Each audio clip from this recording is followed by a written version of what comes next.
Assalamualaikum warahmatullahi wabarakatuh. Waalaikumsalam warahmatullahi wabarakatuh. Sebelumnya terima kasih kepada teman-teman karena telah bersedia untuk mengikuti kegiatan kita pada malam hari ini. Sebelumnya terima kasih kepada teman-teman semuanya karena telah bersedia hadir untuk mengikuti kegiatan kita pada malam hari ini. Sebelum kita memulai kegiatan pada malam hari ini, ada baiknya kita berdoa terlebih dahulu. Berdoa dimulai.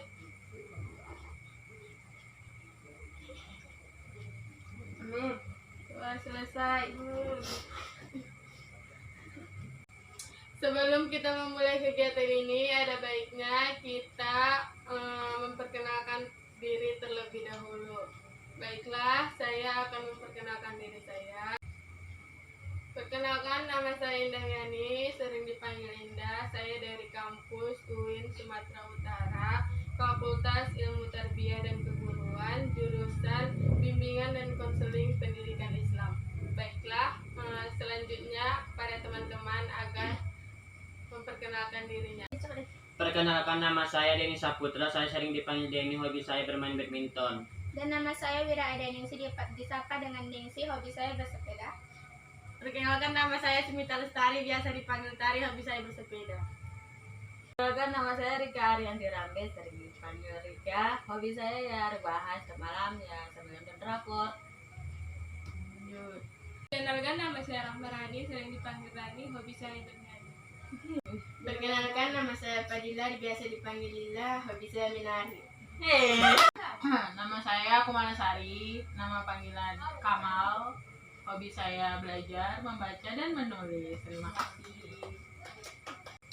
Baiklah, di antara kalian kan sudah ada yang pernah mengikuti bimbingan kelompok. Jadi apakah ada yang tahu bimbingan kelompok itu apa? Nggak tahu. Apa tidak? Jadi ingat. Udah mati rahasia. Baiklah, jika kalian tidak ada yang tahu, saya akan memberitahu Kak. Bisa nggak? Jadi bimbingan kelompok itu adalah salah satu teknik yang membantu individu agar dapat mencapai perkembangannya secara optimal sesuai dengan bakat, minat, dan kemampuannya dengan memanfaatkan dinamika kelompok. Artinya, semua peserta dalam kegiatan ini saling berinteraksi, bebas mengeluarkan pendapat, menanggapi, dan memberikan saran. Jadi kalian semua diharapkan mengikuti itu semua. Kemudian ada asas-asas yang perlu dipatuhi dalam kegiatan ini. Yang mana asas yang pertama adalah asas kerahasiaan. Asas kerahasiaan ini adalah kalian tidak boleh memberitahukan kepada siapapun tentang apa yang kita lakukan dalam kegiatan ini. Yang kedua, asas kesukarelaan. Seluruh anggota kelompok sukarela untuk datang kemari dan untuk berbagi pengalaman dan pengetahuannya. Yang ketiga adalah asas kenormatifan. Seluruh anggota kelompok diharapkan mengikuti norma-norma yang berlaku di dalam kelompok. Selanjutnya, asas keterbukaan. Kalian diminta untuk terbuka menyampaikan pendapat, menyampaikan pikiran kalian tentang hal yang akan kita bahas. Dan yang terakhir, asas kegiatan. Kalian diminta untuk mengikuti kegiatan ini dari awal hingga akhir kegiatan. Apakah semuanya setuju? Setuju. Baiklah, dalam bimbingan kelompok ini ada dua topik yang akan dibahas, yaitu topik tugas dan yang kedua itu topik bebas.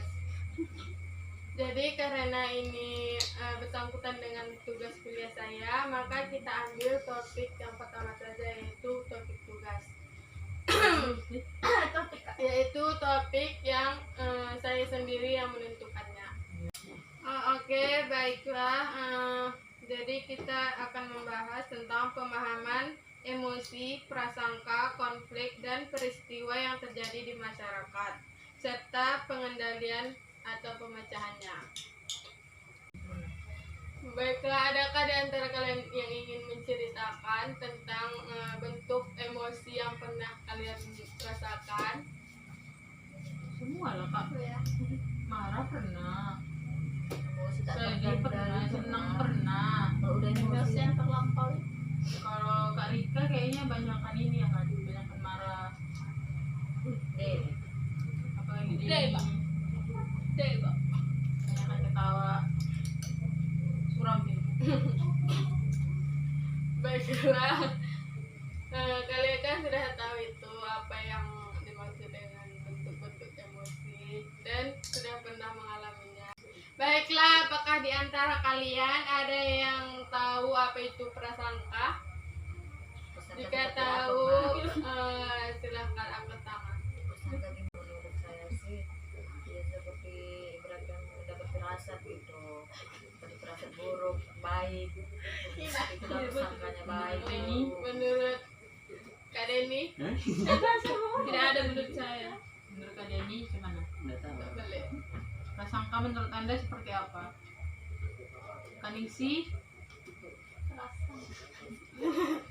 Prasangka ada. Ini apa lagi Kok berprasangka? ketawa Dia lagi tanya lah. Ya salah kok kak. Kenapa fungsinya ikan yang nggak kena cokok? Agak gemoy. Kamar ada kenapa? Menurut saya prasangka itu adalah hasil dari apa yang kita lihat. Misalkan kayak kita lihat sesuatu, kita dengar sesuatu. Nah, prasangka itu kayak kesimpulan dari apa yang kita lihat itu. Tapi prasangka itu kayak belum keputusan akhir, atau bisa jadi itu benar, bisa jadi itu salah. Iya, dugaan. Cakep.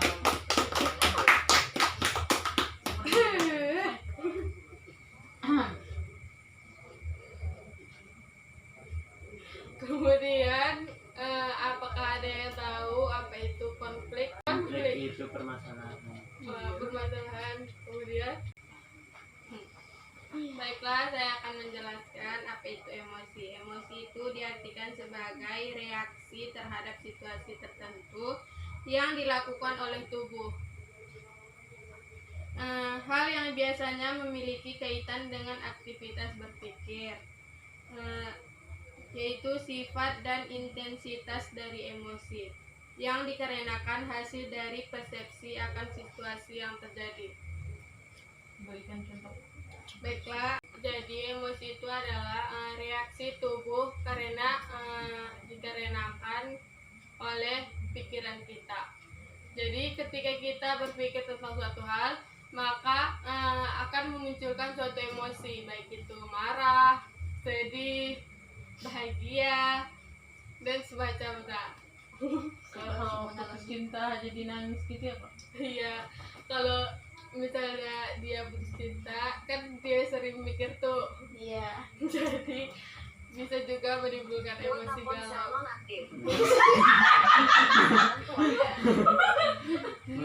Baiklah, prasangka itu adalah seperti yang dikatakan Kamal tadi dan Kak Rika. Jadi prasangka itu kesimpulan dari apa yang kita lihat, tetapi belum tentu benar apakah itu baik, benar atau itu salah.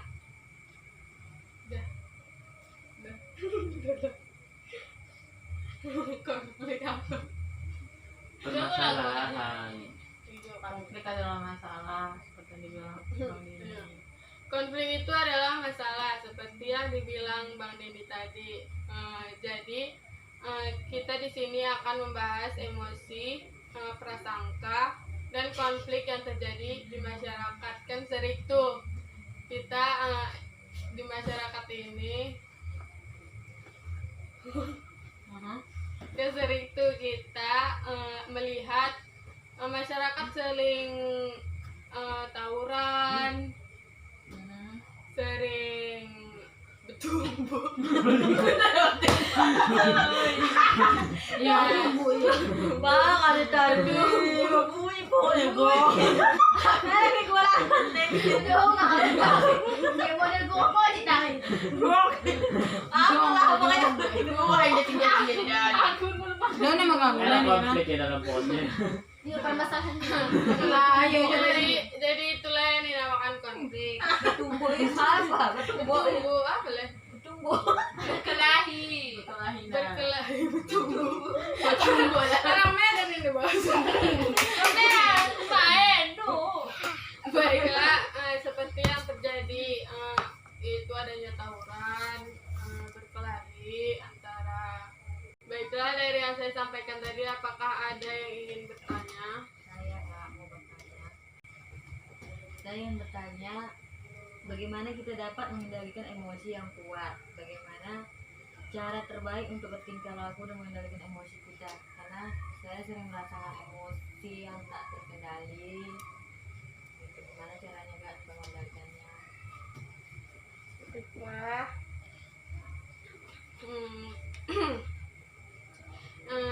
Di sini saya akan menjelaskan yang saya ketahui saja ya. Ya. Salah satu hal terpenting yang harus diingat, mengendalikan emosi tidaklah mudah. Pengendalian emosi dipengaruhi oleh kepribadian, kebiasaan dan ambisi seseorang, serta pula dipengaruhi oleh kemampuan. Pendapat emosi itu seperti emosi marah ya. Saya garis bawahi. Emosi marah itu seperti air yang dipanaskan di dalam panci. Kita pernah kan ya memasak air dan panci itu tertutup. Kalau pasti suatu waktu air yang di dalam panci itu bakal mendidih. Nah, mendidih ini adalah sampai pada puncak kita marah.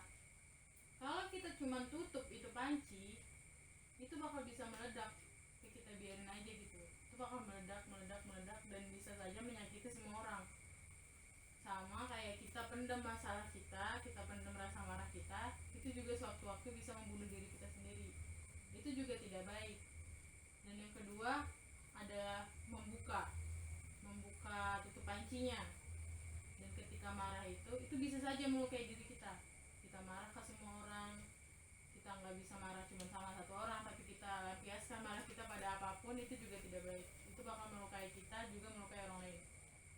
Yang bisa kita lakukan itu hanya seperti membuka sedikit. Kalau kita dalam keseharian bisa mengajak orang yang kita marahin untuk diskusi, seperti yang Kak Indah bilang tadi. Itu sih solusi kalau saya. Marah itu nggak bisa dipendam, bisa dikendalikan tapi nggak bisa dipendam. Jangan dipendam juga, tapi boleh marah. Misal kayak Kak Denny, saya lagi marah sama kamu. Loh, kenapa? Dan itu bisa dibicarain daripada kita pendam tapi marahnya ke orang lain, atau kita sembunyi sampai kita marah dan ngelukai diri kita sendiri. Ya kayak gitu Kak. Apakah ada lagi yang ingin memberikan pendapatnya? Sepertinya kita semua telah paham apa itu emosi, konflik di masyarakat.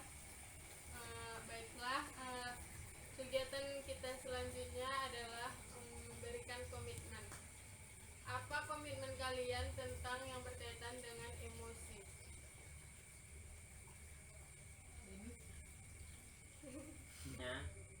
Saya kalau lagi bahagia kadang sering bisa ketawa-ketawa sendiri. Selain itu kadang bisa ngajakin orang lain ngomong. Udah Biasanya sih kalau saya kecewa saya mencoba diam untuk tidak memperpanjang masalah. Dan itu Baiklah, siapa lagi yang ingin memberikan komitmennya? Saya Kak. Ya. Biasanya kalau saya kecewa, saya tidak ingin melihat orang tersebut. Baik. Kalau lagi marah sih saya kebanyakan diam, itu komitmen saya. Saya Kak, saya kalau benci atau kecewa sama seseorang itu, saya tidak akan melihat wajah dia lagi untuk sesaat, bukan selamanya, sesaat. Dan saya akan mencari seseorang yang bisa seperti lampiasan saya untuk bisa menghindari dia sampai saya bisa memaafkan dia lagi. Itulah saya.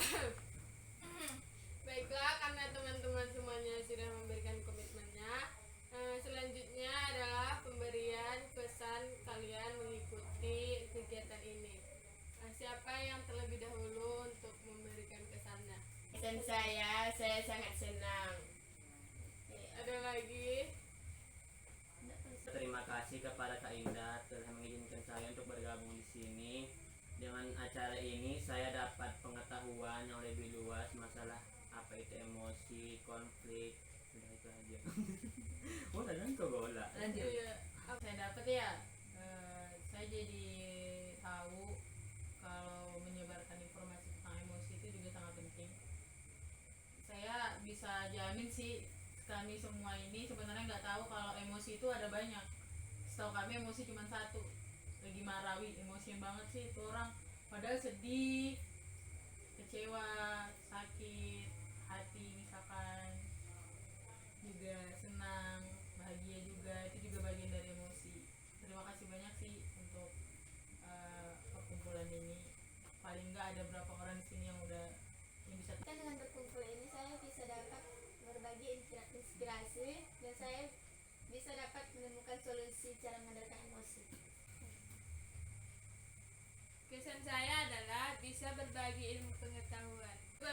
Kesan saya Kak, saya sangat senang bisa ngumpul-ngumpul seperti ini karena saya bisa mendapat pengalaman yang sering saya alami. Saya dapat berbagi cerita dan saya dapat pendapat dari teman-teman sekalian. Kesan saya bahagia karena dapat berkumpul.